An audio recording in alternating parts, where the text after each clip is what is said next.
What do you do, guys? Hope you guys are well. It's your boy Crispy T, and I'm back. Hope God has been keeping you guys well and alive. So sorry for my silence, but yeah, the Lord just had me take a break a little bit and just to concentrate on certain things in my life, and yes, and just to bring His plan for my life just back into fruition. So this is going to be quite another one. Now, normally I don't put personal things or my personal experiences as such all the way out on my YouTube. I was actually porting them on my Patreon, but this one is quite an interesting one because here's the thing, right? A friend of mine, well, now we're former friends because he's kind of made it clear to me that um, he wants to part ways. Unfortunately, when the voice of God speaks and God speaks to you and Jesus speaks to you, you listen, right? And this is what was happening. So from the beginning, right? Yeah, a friend of mine had a wedding, and he was planning a wedding and everything. So now it had to be at a Hindu temple. Now I let him know that I actually had a calling, right? And while he was telling me that, hey, he's gonna make his wedding he's planning it on this a day, I said, okay, cool, no problem. When do you want to make it? He's like, okay, June 12th, which is today, right? So funny enough, I was like, okay, and I think this was about 3 months ago or something, and I was like, because they initially postponed, okay.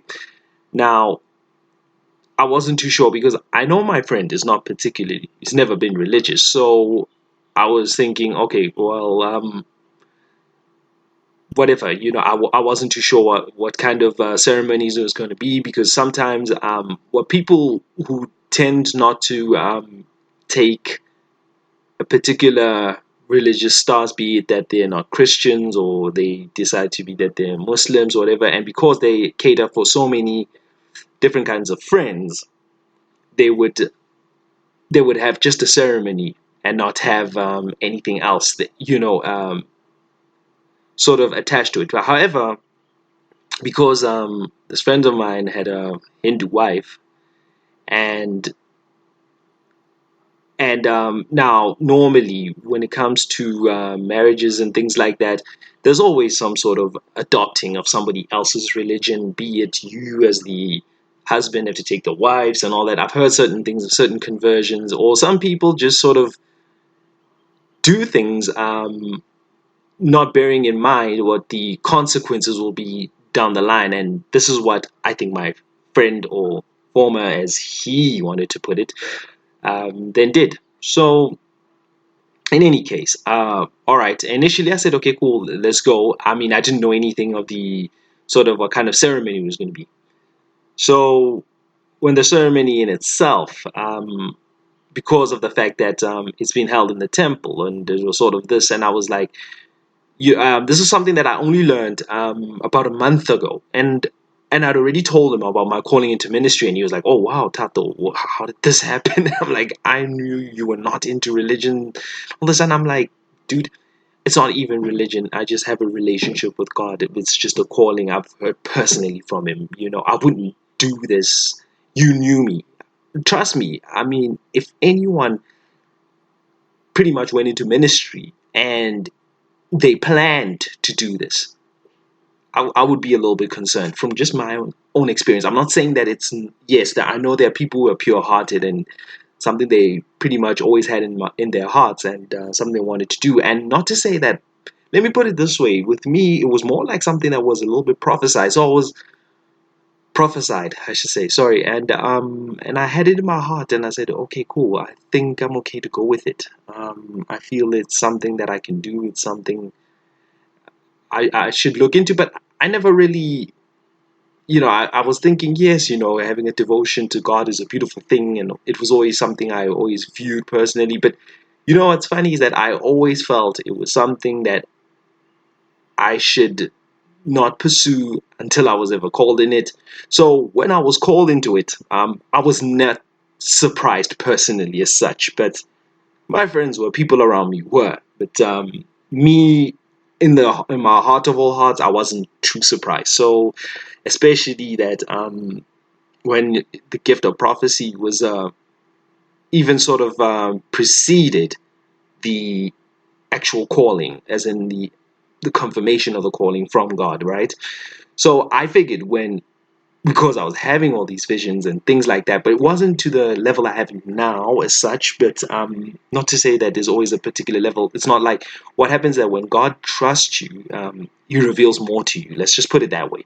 So it's more like, yes, I was getting certain things, and I was thinking, well, because of what I know and my limited knowledge even at the time, and I'm like, oh dear, if this is what I have and what I'm in possession with, I know that God is going to call me into something. That's for certain. So, with this said, I just like to, yeah, just to preface all of this. So now going back into this. So today, now all of this time, like I said, a month ago when I received the invitation, I was in the temple. I was like asking about this, and I said, "Listen, I hope you know one thing. Look, don't take any insult. I hope you know I cannot bow before um, any deity. I cannot do any of that that is not of God. You know. So I mean, any idol. I don't know how what the different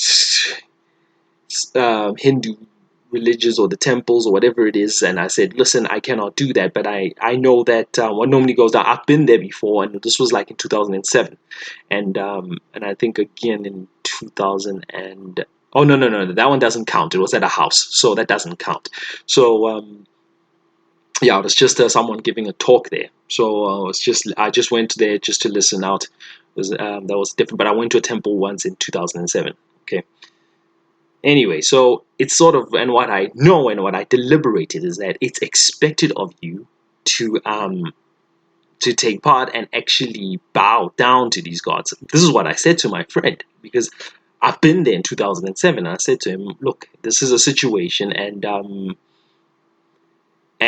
okay, cool. And I said, I hope you know I'm not supposed to do any of this. And he says, no, chill, don't worry. It's all going to be outside. It's not in the temple. It's not all of this. And I'm like, okay, cool. I didn't know how it was going. So obviously I was just seeking God in all of this. And I said, God, what do you have to say about this? Do I still go? Do I still, like, yeah, go.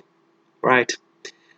So needless to say, on the day of the wedding, and I was expecting certain money to come in so that I can actually be on my way out and all that. And pretty much get my car, and something I've spoken to people about in order to attend this. But when I realized that this is not happening, as things are just not flowing, because you must also check your resources, guys, because sometimes what God will do, He will withhold things. And I'm saying, but now I've pretty much already worked that out regarding God and His methodologies. And I said to God, I even prayed. I said, listen, I will.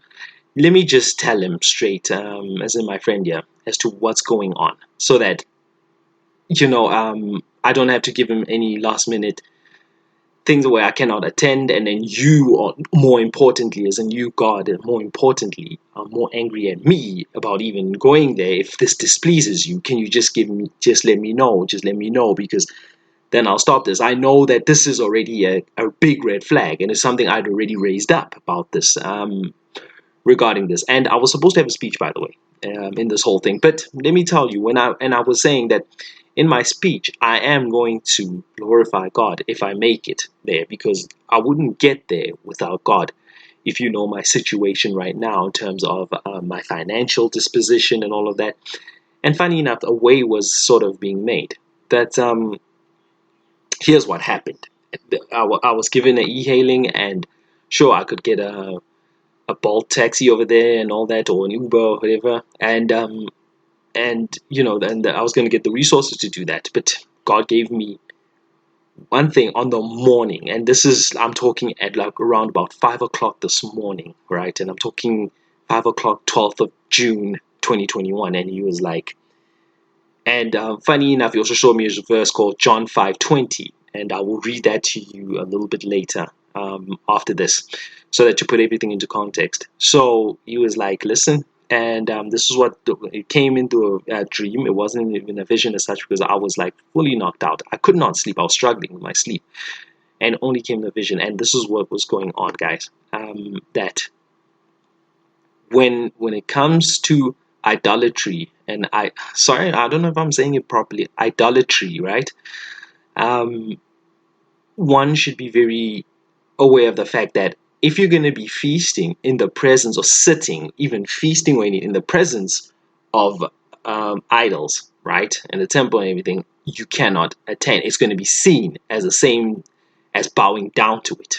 So there's one thing you guys must also realize, because it's not within the spirit of God. Okay, and one thing, if I was to do something there, and to go there now, he was upset about the fact that now I had to communicate this to my friend this morning, and I said, "Whoa, dude!" And in the dream in itself, what happened is that I actually rocked up to the wedding. I got there, and I had to turn back.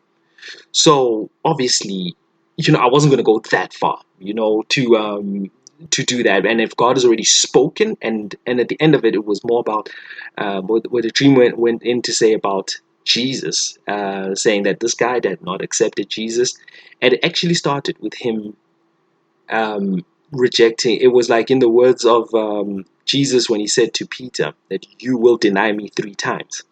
And it seems like he denied Jesus 3 times in this whole decision to get married and all of this. So I suppose I don't know what that meant, and I did not get to deliberate that. I just told him that, listen, dude, I don't know. This is not even between me and you as such. It's got nothing to do. I was on the way there, but when God speaks, I have to listen, and I speak to him. And you think that when people would understand your disposition, and especially you would respect your relationship with God, but then when someone is like hell bent on either you do this, or you can stop off this friendship, or yeah. So basically, if you're gonna make me choose between me and God, I'm always gonna choose God. It doesn't matter who you are, whatever it is, and that just goes without saying, people, that's what you should always do. So unfortunately, yes, I was blocked off on social media. Yeah, he cut off a relationship, whatever. But when I reminded him and I said, listen, ultimately, yes, I made a decision to serve God. Yes, that's what. But I didn't take it. That decision of I do not go wasn't of my doing. It was God communicated, made it very clear that this is not happening because of this. And if you can't respect it, then that's between you and Him. And unfortunately, that's what it is. And so so understand, people. Whenever you are called to serve God, right? You're gonna have to you're going to make people unhappy, and it's just what it is. And especially something I learned from there's another guy who's is a pastor as well. I'm not too sure what he considers himself anymore. Actually, he kind of just walked away from the whole realm of Christianity, strange enough. But anyway, um, I can't even speak at what point in time that he did this, but he said something about very interesting, and he says, when you're assigned prophecy, right, the gift of prophecy, and God calls you to as a prophet. Not This is not something I've given myself. I've just given myself. Me as Chris BT, Tato, whatever you want to call me, and I just work for God. And what God tells me to do, this is what I do, right? And that's the title God gives you, right? As it's like I will not call myself financial director Tato Kigilami, right? You know what I mean? That's just like something a job gives me, and that's something that can change. And if you do not please your master, my master being God, because he can bring me down if I get too arrogant or whatever it is, and he doesn't like the way I'm performing. So people, you are going to upset people, especially if you're called into prophecy, guys. The prophets are not friends of any. If you even look at the Bible, they're not friends of any government. They're not friends of any churches. They're not friends of any temples. When the people start doing any forms of worship, like you had Jeremiah who went and told them, hey, do not be doing this. This is wrong. And you also had Ezekiel as well, who himself as well was like, hey, when they were setting up temples that were bowing down to Baal, and so I can't, so when this came up, I did think this was definitely going to be an issue. It's just that I still had to wait on God to confirm, because like I said, I'm going to read John 5:20 at this junction because we're so deep into this. I'll just keep it quite short. Please excuse me. I'm just gonna open up the passage right now over here.